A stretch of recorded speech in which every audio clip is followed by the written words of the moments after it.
படத்தோட ஆரம்பமே 1978 காலகட்டத்தில இருக்க மாரி காட்டுறாங்க. ஒரு பக்கம் அர்ஜென்டினாக்கும், நெதர்லாண்டுக்கும் ஃபுட்பால் மேட்ச் வேர்ல்டு கப் லெவல்ல நடந்துட்டு இருக்கும். அந்த நாடே அர்ஜென்டினாவோட வெற்றிக்காக எதிர்பார்த்துட்டு இருக்கிற சமயத்தில, இன்னொரு பக்கம் நெறைய மக்கள் கடத்தப்பட்டுட்டு இருக்காங்க. அதுவும் அந்த நாட்ட சேர்ந்த கவர்ன்மென்ட்டே இந்த வேலைய பண்ணிட்டு இருக்காங்க.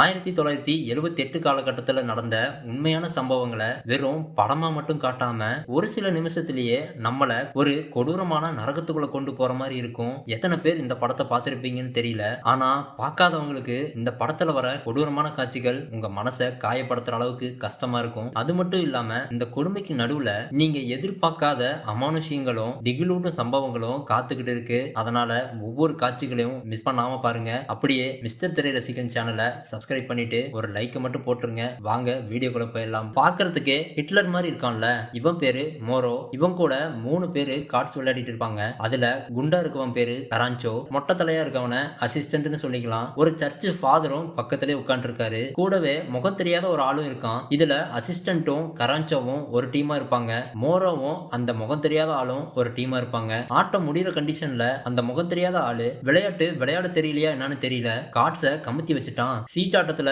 பாதியிலேயே கார்ட்ஸ கமுத்தி வச்சுட்டா இதுக்கு மேல விளையாட்ட கண்டினியூ பண்ண முடியாதுன்னு அர்த்தம். ஜெயிக்க வாய்ப்பு இல்லைன்னு தெரிஞ்சாலும் இந்த மாதிரி கார்ட்ஸ கமுத்தி வச்சுட்டா இருக்கிற பாயிண்ட்ஸ தக்க வச்சுப்பாங்க. ஆனா இந்த முகம் தெரியாத ஆளு ஜெயிக்கக்கூடிய விளையாட்ட தோக்க வச்சுட்டான். இதனால மோரோக்கும் செம்ம டென்ஷன் ஆயிடுது. என்னடா என்ன தோக்க வைக்கிறதுக்குன்னே பண்ணிருக்க, அப்பவே இந்த கார்டை போட்டிருந்தா நம்ம ஜெயிச்சிருக்கலாம்ல அப்படின்னு பயங்கரமா கோவப்படுறாரு. இப்பதான் அந்த முகம் தெரியாத ஆளை காட்டுறாங்க. அவனை அடிச்சு சித்திரவதை பண்ணி கட்டி போட்டு வச்சிருப்பாங்க. ஆக்சுவலா இவங்க எல்லாருமே பாராமிலிட்டரின்னு சொல்லுவாங்க. ஒரு சீக்ரெட் ஆர்கனைசேஷனா இருந்தாலும் கவர்மெண்ட்டை சேர்ந்தவங்க தான். சட்டவிரோதமா செயல்படுறவங்களையும் தீவிரவாத அமைப்பை சேர்ந்தவங்களையும் தூக்கிட்டு வந்து அன்அபிஷியலா டார்ச்சர் பண்ணுவாங்க. அதுவும் உண்மையை சொன்னாலும் இங்கேயே அடைச்சு வச்சு டார்ச்சர் பண்ணுவாங்க. இல்லைன்னா யோசிக்காம போட்டு தள்ளிட்டு போயிட்டே இருப்பாங்க. அது மாதிரி தான் இந்த ஆளையும் இப்போ தலையிலே ஷூட் பண்ணி கொண்டிருப்பாங்க. அப்படியே கட் பண்ணா அடுத்த சீன்ல போலீஸ் டிபார்ட்மெண்ட்ல சீஃபா இருக்கிற அதிகாரி தான் காட்டுறாங்க. இவரை நாம சீஃப்னே கூப்பிட்டுக்கலாம். அவன் கலெக்ட் பண்ணி வச்சிருந்த எவிடன்ஸ் எல்லாத்தையும் பார்த்துட்டு இருக்கான். அதுல 4 பேரோட போட்டோ இருக்கு. ஒரு போட்டோ மட்டும் மார்க் பண்ணி வச்சிருப்பான். அவன் பேரு பேக்கோ.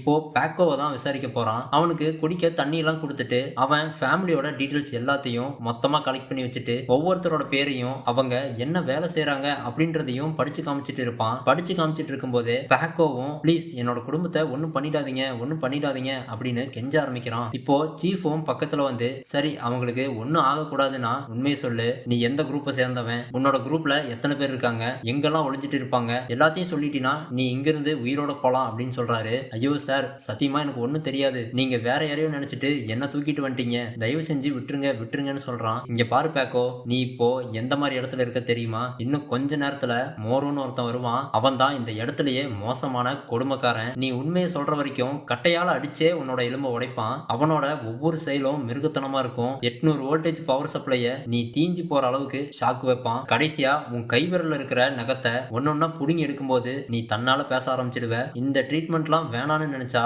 எல்லா உண்மையும் சொல்லிடு, இல்லனா இப்பவே சொல்றேன் மோரோ வந்து ட்ரீட்மெண்ட் ஆரம்பிச்சா நிறுத்தவே மாட்டான். இங்க பேசிட்டு இருக்கிறத பக்கத்து ரூம்ல இருந்த ஒருத்தன் பேக்கோ ஏதாவது உண்மையை சொல்லிட போறான்னு ஒட்டு கேட்டு இருப்பான். செவுத்துல போட்டோ இருந்ததுல்ல, அந்த 3 பேரு தான் இவங்க. யாரோ ரூம்குள்ள வர மாதிரி இருக்கும். ஓடி போய் பழைய பொசிஷன்லயே உட்காந்துப்பான். அங்க கரான்ச்சோ தான் வரான். அதுல பாலிட்டான்னு ஒரு பொண்ணு இருப்பா. அந்த பொண்ணு கிட்ட வந்து உன்னை விடுதலை பண்ண போறேன், இனிமேல் நீ சந்தோஷமா இருக்கலாம், அதுவும் நீ விருப்பப்பட்டாலும் விருப்பப்படலைனாலும் என் கூட தான் கடைசி வரைக்கும் இருக்க போறேன்னு சொல்றான். பக்கத்துல இருக்க 2 பேரும் கோவப்படுறாங்க. அவங்க தலையில கன்னை வச்சு என்னங்கடா சவுண்ட் விடுறீங்க, நீங்களாம் உசுரோட இருந்தா தானே, இப்பவே போட்டு தள்ளிட்டுமா அப்படின்னு மிரட்டுறான். இவங்களும் வேற வழி இல்லாம சைலண்ட் ஆயிடுறாங்க. இந்த பக்கம் மோரோ வந்துட்டான். அந்த பேக்கோன்ற ஆளை விசாரிக்க போறான். ஆனா சீஃப் நடுவுல வந்து ஒரு 10 நிமிஷம் மட்டும் டைம் கொடுங்க, அவனை பார்த்தா அப்பாவி மாதிரி இருக்கு, இன்னொரு தடவை விசாரிக்கிறேன்னு சொல்றான். ஆனா மோரோ விடுற மாதிரி தெரியல. உன்னோட வேலையை சீக்கிரமா முடிச்சு வைக்க தான் வந்திருக்கேன், அதனால வாயை மூடிக்கிட்டு வந்து வேடிக்கை பாரு, இல்லைன்னா இங்கேயே நில்லு அப்படின்னு கெட்ட வார்த்தையிலே திட்டிட்டு போயிடுறான். சீஃபுக்கும் ஒரு மாதிரி ஆயிடுது. இவரை பார்த்தாலும் கொஞ்சம் நல்லவர் மாதிரி தான் தெரியுது. அப்படியே அந்த இடத்துக்கு வெளியில தான் காட்டுறாங்க. யாரையோ புதைக்கிறதுக்கு கரான்ச்சோ அந்த 2 கைதிகளையும் வச்சு குழி தோண்ட சொல்லிட்டு இருக்கான். அப்போ ஒரு ஆளை மட்டும் குழிக்குள்ள இருந்து மேல வர சொல்லிட்டு குழிக்குள்ள இருக்கிறவனை பாட்டு பாட சொல்றான். அதுவும் கண்ணை காமிச்சு பாடுறியா இல்ல சுட்டு தள்ளட்டுமான்னு பயங்கரமா மிரட்டிட்டு இருக்கான். அவன் கடைசியில அழுகவே ஆரம்பிச்சிடுறான். டேய் சும்மா ஜோக் பண்ணிட்டு இருந்தேன், அவ்வளவு சீக்கிரம் உன்னை சாகடிக்க மாட்டேன், மேலவான்னு சொல்லிட்டு ஏற்கனவே ஃபர்ஸ்ட் சீன்ல ஒருத்தனை போட்டு தள்ளிருப்பாங்கல்ல, அவனோட டெட் பாடியை தான் கொண்டு வந்து இந்த குழிக்குள்ள போடுறாங்க. இப்போ பேக்கோன்ற ஆளை டார்ச்சர் பண்ண ஆரம்பிச்சிட்டாங்க.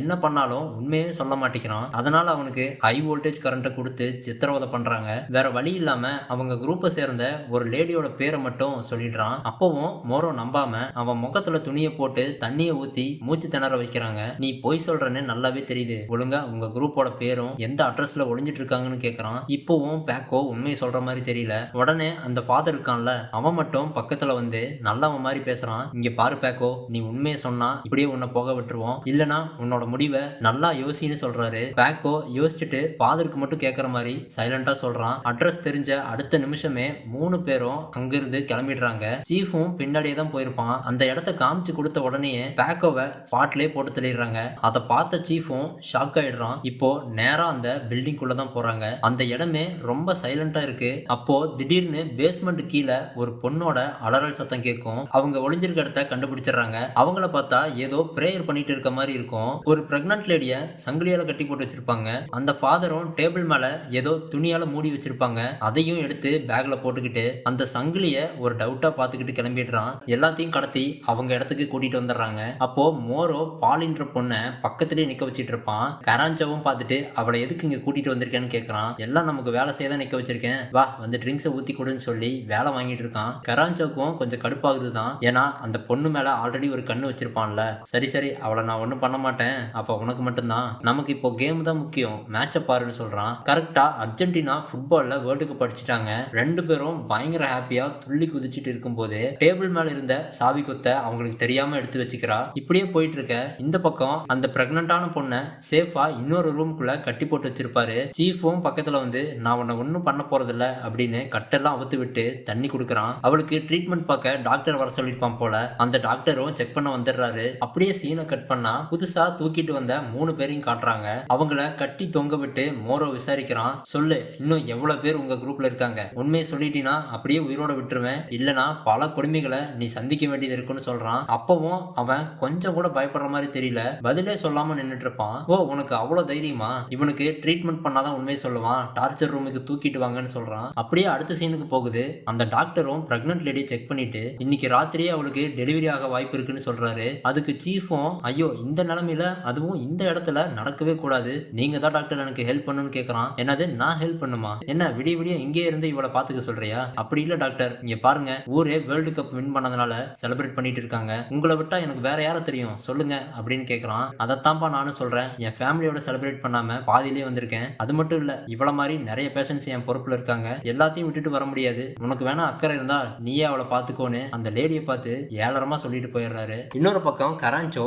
அந்த பொண்ணுங்க கிட்ட போய் தப்பு தப்பா பேசிட்டு கண்ட இடத்துல கை வச்சுட்டு இருக்கான். அப்போ அந்த பொண்ணுங்களோட முகத்தை பார்த்தாலே அவனை கயிறை மட்டும் அவுத்து விட்டு பாரு, உன்னை கண்ட பண்ணாம விட மாட்டோன்னு நினைக்கிற அளவுக்கு அபியூஸ் பண்ணிட்டு இருக்கான். இப்போ மோரோ அடுத்த டார்ச்சர் ஆரம்பிச்சுட்டான். கரெக்டா அந்த சமயத்துல ஒரு போன் கால் வருது. அதுல மேல் அதிகாரி தான் பேசுறாரு. நீங்க பண்ணிட்டு இருக்க ஆபரேஷனை உடனடியே நிப்பாட்ட சொல்றாரு. அதுக்கு மோரோவும் இல்ல சார், நான் அந்த குரூப்போட தலைவனை ஏற்கனவே பிடிச்சி விசாரணை பண்ணிட்டு தான் இருக்குன்னு சொல்றான். என்னது, ஏற்கனவே பிடிச்சிட்டீங்களா? யோ, நீங்க வேற ஏதோ குரூப்பை தூக்கிட்டு வந்துட்டீங்க, நம்ம தேடுற குரூப் எங்க இருக்காங்கன்னு தகவல் வந்துருச்சு, அங்க போய் பிடிங்க அப்படின்னு கோவமா கத்திட்டு வச்சிடுறாரு. போச்சுடா, பெரிய தப்பு பண்ணிட்டுமேனு யோசிக்கிறான். அப்புறம் இன்னொரு விஷயமும் தோணுது. அப்போ எதுக்கு என்ன கேட்டாலும் பதில் சொல்லாம இருக்கான்? அப்படின்னா இவன்ட்டையும் ஏதோ விஷயம் இருக்கு அப்படின்னு அவன் பல்ல புடுங்கி டார்ச்சர் பண்ணி கேட்கறான். அப்பவுமே பதில் சொல்ல மாட்டேன்றான். மோரோக்கு கோபம் அதிகமானதுனால ஹை வோல்டேஜ் கரண்ட்டை அவன் மேல செலுத்துறான். அப்படி செலுத்திட்டு இருக்கும் போதே டோட்டல் பில்டிங்கோட லைட்ஸ் எல்லாம் பிளிங்க் ஆகுது. அதே சமயத்துல பிரெக்னன்ட் லேடிக்கும் டெலிவரி பெயின் ஸ்டார்ட் ஆகுது. அப்போ அந்த லேடி சீஃப் கிட்ட அவன் வந்துட்டான் அப்படின்னு சொல்றா. யாரு வர போறாங்கன்னு கேக்குறான். இப்பதான் ஃபாதர் அவங்க கிட்ட இருந்து எடுத்துட்டு வந்த பேக்கை ஓபன் பண்ணி பார்த்தா ஒரு புக் இருக்கு. அதுல சாத்தான வழிபடுற மாதிரியான நிறைய ரிச்சுவல்ஸும் இருக்கு. அதை பார்த்துட்டு இருக்கவே மோரோ ஷாக் வச்சவன் வாயில நொரத்தல்ல செத்தே போயிடுறான். அடுத்த செகண்டே மொத்த பில்டிங்லயும் பவர் கட் ஆயிடுது. பில்டிங் வெளியில ஏற்கனவே ஒருத்தனை சாகடிச்சு குழிக்குள்ள போட்டிருப்பாங்கல்ல, அந்த குழிக்குள்ள இருந்து சிகப்பு கலர்ல வெளிச்சம் வருது. ஏதோ ஒரு தீய சக்தி வெளியில வர மாதிரி தெரியுது. மோரோக்கு திடீர்னு என்ன ஆச்சுன்னு தெரியல, ஒரு மாதிரி உறைஞ்சு போய் நிக்கிறான். அசிஸ்டன்ட்டும் என்னாச்சு மோரோ, பதில் பேசு, ஏன் இப்படி இருக்குன்னு கேக்குறான். அடுத்த செகண்டே மோரோ தனக்கு தானே ஷூட் பண்ணிக்கிட்டு செத்தே போயிடுறான். என்னடா நடக்குது இங்க அப்படின்னு அதிர்ச்சியோட பார்த்துட்டு இருக்க, சேர்ல இருக்கவன் இன்னமும் சாகல போல மெதுவா எழுந்து திரும்பி பார்க்கறான். அவன் கண்ணோட கருவிழிகள் கருப்பு நிறமா இருக்கு. அப்படியே அசிஸ்டண்ட நெருங்கி வந்து அவன் கதையை முடிச்சிடுறான். அப்படியே இந்த சீன் கட்டாக்கி ஏற்கனவே இருந்த 3 பேத்தையும் காட்டுறாங்க. ஒரு வழியா அந்த பாலின்ற பொண்ணு சாவி கொத்து எடுத்துட்டு வந்திருப்பாள்ல, அதை வச்சு ரூம் ஓபன் பண்ணி வெளியே வந்துடுறாங்க.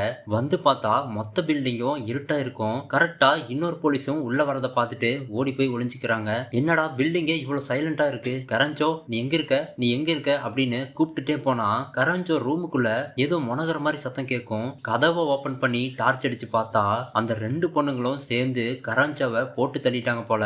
அவனோட அந்தரங்க பகுதியை கடிச்சு கொத்தோட புடுங்கி அவன் காலுக்கு கீழே போடுவாங்க.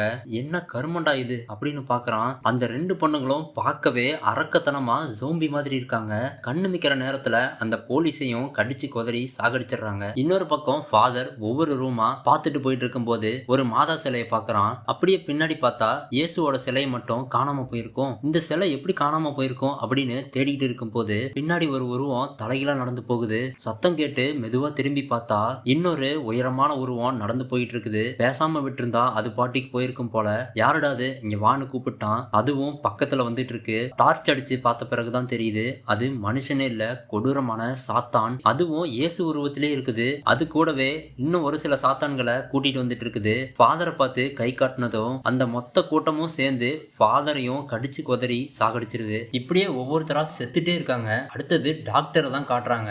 என்னடா இது குழந்தை அழுகிற மாதிரி சத்தம் கேக்குதுன்னு லைட் அடிச்சு பார்த்தா குழந்தைய வச்சு தள்ளிட்டு போற மாதிரி ஒரு வண்டி இருக்கும்ல, அந்த வண்டிக்குள்ள இருந்து சத்தம் கேக்குது. பக்கத்திலேயே ஒரு நர்ஸோட உருவமும் கொடூரமா கண்ணுக்கு தெரியுது. அப்படியே சைடுல பார்த்தா நிறைய சாத்தான்கள் அவங்க குழந்தைங்களை கையில வச்சுட்டு டாக்டரை போட்டு தள்ள துடியா துடிச்சுக்கிட்டு இருக்காங்க.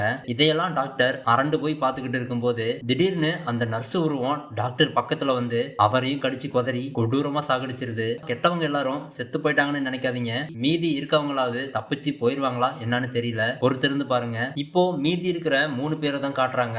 அவங்க போற வழியில இன்னொரு சாத்தான் 2 அடிமைகளை கூட்டிட்டு வந்து அவங்கள அட்டாக் பண்ண பாக்குது. கரெக்டா சீஃப் இருக்காருல்ல, அவர் வந்து அந்த சாத்தான்களை சுட்டு இவங்களை காப்பாத்திடுறாரு. அதே சமயத்துல சைட்ல சின்ன டோர் வழியா இன்னொரு சாத்தான் வந்து அவங்களோட இருந்த இன்னொரு ஆளையும் தூக்கிட்டு போயிருது. அவங்க எதிர்பாராத நேரத்துல அவனை தூக்கிட்டு போயிடுச்சு. அதனால அவனை காப்பாற்ற முடியல. உடனே சீஃப் அவனுக்கு ஒரு துப்பாக்கி கொடுத்து பத்திரமா போக சொல்லிட்டு இவனும் வேற பக்கம் போயிடுறான். இந்த இடத்தை விட்டு உடனே போய் ஆகணும்னு கிளம்புறாங்க. அந்த பிரெக்னன்ட் லேடி நடக்கவே முடியல. சரி கொஞ்சம் ரெஸ்ட் எடுக்கலான்னு படிக்கட்டுல உட்கார வைக்கிறாங்க. திடீர்னு எங்கிருந்தோ வந்த ஒரு சாத்தான் சைலண்டா வந்து பாலின்ற பொண்ணையும் தூக்கிட்டு போயிருது. அவளையும் காப்பாற்ற முடியாம போயிடுச்சு. இப்போ ரெட் கலர்ல ஒரு பெரிய பிளாஷ் லைட் மாதிரி வருது. அதுக்கப்புறம் மீதி இருக்கிற 2 பேருக்கும் என்னாச்சுன்னு தெரியல. ஆக்சுவலா இந்த பில்டிங்ல என்ன நடக்குதுன்னா, கடைசியா கடத்திட்டு வந்தாங்கல்ல அந்த 3 பேரும் ஒரு கல்ட்டு கும்பல சேர்ந்தவங்க. அதாவது ஒரு வகையான சாத்தான வழிபடுறவங்க. அந்த ரிச்சுவலை பண்ணிட்டு இருக்கும் போதுதான் இவங்கள பாதியிலே தூக்கிட்டு வந்திருப்பாங்க. கிட்டத்தட்ட முக்கால்வாசி ரிச்சுவலை கம்ப்ளீட் பண்ணிருப்பாங்க. அந்த சாத்தான் மட்டும் வெளியில வந்திருக்கும். இந்த பிரெக்னன்ட் லேடிய நரபலி கொடுக்கத்தான் சங்கிலியால கட்டி போட்டு வச்சிருந்திருப்பாங்க. அத பாதியிலே கெடுத்ததால அந்த சாத்தான் இவங்க இருக்கிற இடத்துக்கே தேடி வந்துருச்சு. தேடி வந்தது மட்டும் இல்லாம இங்க இருக்கிற எல்லாத்தையும் மத்தவங்க பண்ண தப்பான விஷயத்துக்கு ஏத்த மாதிரி அவங்கள தண்டிச்சு சாகடிச்சிருச்சு. இப்போ அதோட உண்மையான உருவத்துக்கு கொண்டு வரணும்னா 2 இளம் பெண்களை பலி கொடுக்கணும். சோ அந்த 2 பொண்ணுங்களும் சந்தோஷமா அவங்களோட சாவை ஏத்துக்கிறாங்க. அவங்களோட ரத்தத்தை ஒரு கப்புல புடிச்சிட்டு இருக்கான். சைடுல பார்த்தா சீஃபும் இன்னொருத்தனும் மாட்டிக்கிட்டாங்க போல, சங்கிலியால கட்டி போட்டு வச்சிருக்காங்க. இவங்களையும் என்ன பண்ண போறாங்கன்னு தெரியல. அந்த இடம் ஃபுல்லா சாத்தானோட அடிமைகள் நிறைய இருப்பாங்க. அதுலயும் ஒரு பொண்ணு பிரெக்னண்டா இருப்பா. அவளுக்கு அந்த ரத்தத்தை கொடுத்த பிறகு கொஞ்ச நேரத்திலேயே ஒரு குழந்தை பிறக்குது. அதுவும் விகாரமா ரத்த கிளறியோட கிழிச்சிட்டு வெளியே வருது. அந்த உருவம் வெளியே வந்த உடனே 6 அடி உயர்ந்து வளர்ந்து நிக்குது. இதுதான் சாத்தான்களோட தலைவன். அந்த சாத்தானுக்கு இப்போ உருவமும் வந்துருச்சு. அந்த விகாரமான தோற்றத்தை இவங்க 2 பேரும் பயத்தோட பார்த்துட்டு இருக்காங்க. எப்படியாவது இந்த இடத்த விட்டு தப்பிச்சே ஆகணும்னு முயற்சி பண்ணிட்டு இருக்காங்க. அந்த கொடூரமான சாத்தான் இந்த கல்ட்டு கும்பலோட தலைவன் இருப்பான்ல, அவனையும் தலையை திருகி சாகடிச்சிட்டு பிரெக்னன்ட் லேடியோட குழந்தைய அந்த சாத்தானே பிரசவம் பார்த்து கையில எடுத்துருச்சு. எல்லா அடிமைகளும் கோரமா கத்த ஆரம்பிச்சிட்டாங்க. இப்போ அந்த குழந்தைய சாத்தான் பலி கொடுக்க போகுது. கரெக்டா 2 பேரும் எப்படியோ சங்கிலில இருந்து அந்த சாத்தானோட முதுகுலையே கத்தியால குத்தி கீழே தள்ளிடுறான். அந்த கை குழந்தைய எடுத்துட்டு அந்த பிரெக்னன்ட் லேடியை கூப்பிட்டா அவளால அசைய முடியாத நிலைமையில இருக்கா. என் குழந்தைய நீங்க தான் பத்திரமா பாத்துக்கணும் அப்படின்னு சொல்லிட்டு மயங்கி போயிடுறா. சீஃபுக்கும் அவளை விட்டு போக மனசே இல்லாம குழந்தைய மட்டும் எடுத்துட்டு கிளம்பிடுறாங்க. அப்பவுமே சாத்தான்களோட அடிமைகள் அவங்கள விடுற மாதிரி தெரியல. பின்னாடியே கூட்டம் கூட்டமா துரத்திட்டு போகுதுங்க. எப்படியோ மெயின் டோர் கிட்ட வந்தாச்சு. அங்கேயும் ஒரு சாத்தான் வழிமறைச்சுக்கிட்டு இருக்கு. சீஃப் கூட வந்த ஆளும் முடிஞ்ச அளவுக்கு ஷூட் பண்ணிட்டு இருக்கான். சீஃபை மட்டும் வெளியே போக சொல்லிடுறான். முடிஞ்ச அளவுக்கு புல்லட் தீர்ற வரைக்கும் ஷூட் பண்ணிட்டு சீஃபையும் அந்த குழந்தையும் காப்பாத்துறதுக்காக தன்னோட உயிரையே குழந்தையே சாத்தான்களுக்கு தியாகம் பண்ணிட்டான். அதுங்களும் அவனை கொடூரமா கடிச்சு கொதறி துடிக்க துடிக்க சாகடிச்சிருதுங்க. ஒரு வழியா சீஃப் மட்டும் அந்த குழந்தையை காப்பாத்தி தப்பிச்சு வந்துட்டான். இவன் மட்டும்தான் அந்த கூட்டத்திலேயே நல்லவனாகவும் நேர்மையாகவும் இருந்திருப்பான். மத்தவங்கலாம் எந்த மாதிரி பாவம் பண்ணாங்களோ அதே ரூபத்துல சாத்தான் வந்து கொன்றுச்சு. இப்போ சீஃப் ரெட் சிக்னல்ல நிக்கிறான். அப்போ அந்த ரெட் சிக்னல் லைட் மட்டும் பிரகாசமா அடிக்குது. அது ஏன் பிரகாசமா அடிக்குது அப்படின்னு அவனுக்கு தெரியாது. ஆனா நமக்கு மட்டும்தான் தெரியும். அந்த சாத்தான்களின் தலைவன் இன்னமும் சாகாம தான் இருக்கான். இதோட இந்த படமும் முடியுது. மேபி இந்த படத்தோட அடுத்த பார்ட் வந்தா இந்த குழந்தைய தேடி சாத்தான் திரும்பவும் வரும்னு நினைக்கிறேன். நீங்க என்ன நினைக்கிறீங்கன்னு கமெண்ட்ல சொல்லுங்க. அப்படியே இந்த படமும் எப்படி இருந்துச்சுன்னு கமெண்ட்ல சொல்லிடுங்க. இன்னமும் நம்ம சேனலை சப்ஸ்கிரைப் பண்ணாம இருந்தா சப்ஸ்கிரைப் பண்ணிட்டு ஒரு லைக்கை போட்டு விட்டுருங்க. மீண்டும் அடுத்த வீடியோல சந்திக்கிறேன். Stay tune. Bye bye.